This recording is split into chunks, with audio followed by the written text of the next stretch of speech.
Yes, good afternoon, Maria Vladimirovna. Today we have one question. The publication Politico named 3 EU candidates for the role of negotiator with Russia: former German Chancellor Angela Merkel, President of Finland Alexander Stubb, and ex-Prime Minister of Italy Mario Draghi. Subsequently, Merkel and Draghi declined this proposal, and only Stubb remained. And our question is, how does the Russian side assess this, and specifically, Stubb's candidacy for the role of a possible negotiator? You know, this situation somewhat resembles the films of Gaidai. Just like you know, I can see these trios being formed as if by a template. If we are talking about negotiators who could, so to speak, represent countries, we are not talking about any specific situation right now, but simply about the approach.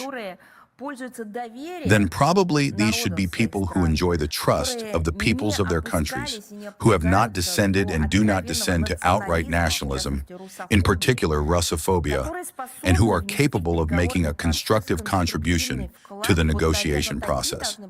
Probably such should be the basic characteristics of those who, in principle, contemplate their mediation role or who see someone in it. We have never refused any negotiations. On the contrary, this has been repeatedly emphasized at the highest level. We have always advocated for resolving all existing disagreements with our Western neighbors by diplomatic means. Now, I'd like to return. I have a small debt here. And last time, promised to share some interesting, so to speak, observations specifically regarding Stubb, so that you could understand for yourselves, so to speak, how and in what role, not even how we see him, but how he presents himself. I believe this was a question from the news portal, news.ru. So let's, so to speak, a debt paid soon is well repaid. Therefore, I will return to this topic in detail and dwell on it. Stubb makes a very large number of statements. From time to time, we comment on them, as you know, at briefings or promptly upon media requests. The last time, as far as I remember, was in February of this year. On our website, there is even a special section, examples of the use of hate speech against Russia and Russophobic statements by politicians and public figures of foreign states. You know, Stubb is one of the most frequently cited guests on these lists. Of his recent initiatives, we noted the following.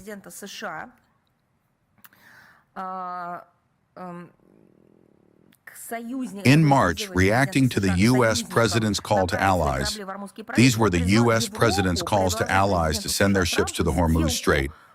He called on Europe to offer U.S. President Trump a deal, help in the operation against Iran in exchange for an increase in American military aid to Ukraine. A normal peacemaker, a negotiator, right? And it would be difficult to come up with a more self-exposing European militarization or a more self-exposing philosophy and idea of European militarism.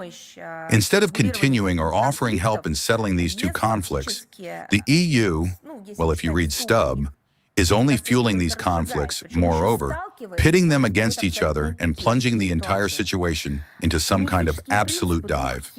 Humanistic principles, the spirit of Helsinki, which 50 years ago helped the emergence of the Conference on Security and Cooperation in Europe, are overthrown, crossed out, and consigned to oblivion by such statements.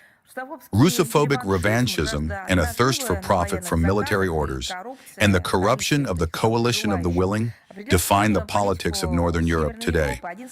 On May 11th, in an interview with the newspaper Corriere della Sera, Stubb said that it is time for Europe to start an independent dialogue with Russia. That is, how is that? With one hand, they will be nudging Trump so that he increases military aid to the Kiev regime, while at the same time they themselves will be posing as negotiators with our country? According to Stubb, if U.S. policy toward Russia and Ukraine ceases to correspond to the interests of Europe, European countries need to independently build direct interaction with Moscow. Regarding the possibility of resuming dialogue, by the way, we notice that he speaks with approximately a half-year cyclicality. In this case, I want to quote the Minister of Foreign Affairs of Russia, Sergey Lavrov. He noted that if they expect that they will declare that they are ready to sit down at the negotiating table with Russia, and we will run there. No. We want to understand what they will be ready to bring to context with us, and then we will decide. End quote. One must not forget another thing. The states of the collective West, including Finland, have placed their bet on. They themselves formulated it this way. Remember the name they invented: the strategic defeat of Russia. Within the framework of this line, they do not stop pumping the Kiev regime with armaments, military equipment, and other types of assistance. They are increasing sanction pressure on our country, trying by all means to disrupt the negotiation process on the settlement of the Ukrainian crisis. Even though they do not participate in it, they still try to disrupt it, to hinder it in the utopian hope that, at a certain stage in the future, Ukraine, as some say, will gain the upper hand. Periodically, the impression is created that the Finnish leadership has fallen into nostalgia for the times of the Second World War, when Helsinki helped another Nazi regime destroy Russia and carry out genocide against the peoples of the Soviet Union.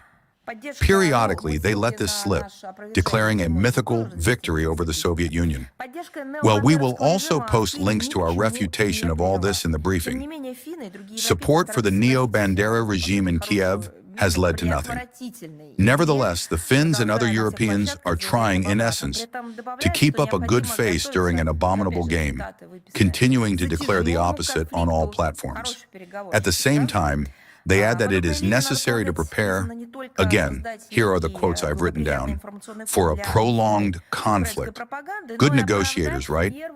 Such a line, it must be assumed, is designed not only to create a certain favorable informational background for aggressive Ukrainian propaganda, but also to justify, first and foremost, the multi-billion infusions in favor of the independent one, which the Russophobically minded governments of Western countries carry out to the detriment of the interests of their own citizens, pushing and stimulating monstrous corruption not only in Ukraine, but also in the Western European space. I will emphasize once again, for our part, we have never refused a substantive discussion of ways to settle the crisis around Ukraine, which, however, must without fail take into account, I note, the fundamental interests of Russia in the sphere of national security. A corresponding mindset on the part of European leaders, as you can see from the quotes and in steps, including by Finnish President Stubb, is not observed today. We note exactly the opposite processes. Once again, I want to clearly state, the goals outlined by the Russian leadership are extremely clear, have a foundation and a legal basis beneath them, and will be fulfilled as the Russian leadership has repeatedly emphasized.